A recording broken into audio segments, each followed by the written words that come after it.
દરેક યુવાનના જીવનનો એક જ મુખ્ય ધ્યેય હોય છે, રોજગાર મળે એવું શિક્ષણ. સ્કિલ ડેવલપમેન્ટનો મંત્ર આપણા માનનીય વડાપ્રધાન શ્રી નરેન્દ્રભાઈ મોદીએ આપણને આપ્યો.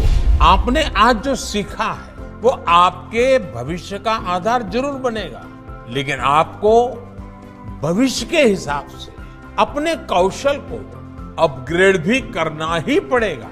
इसलिए बात जब स्किल की होती है तो आपका मंत्र होना चाहिए स्किलिंग, रीस्किलिंग और अपस्किलिंग. અહીંયા વચનો નહીં, મુખ્યમંત્રી શ્રી ભૂપેન્દ્રભાઈ પટેલ વિઝન સાથે આયોજનો પણ કરે છે. સ્કિલ ઇન્ડિયાના આ સપનાને સાકાર કરવા માટે ગુજરાતમાં આઈટીઆઈ કાર્યરત છે, ઇન્ડસ્ટ્રીયલ ટ્રેનિંગ ઇન્સ્ટિટ્યૂટ, જ્યાં ઔદ્યોગિક એકમોની જરૂરિયાત મુજબ યુવાનોની આવડતને યોગ્ય માર્ગદર્શન પૂરું પાડી અને રોજગાર માટે તૈયાર કરવામાં આવે છે.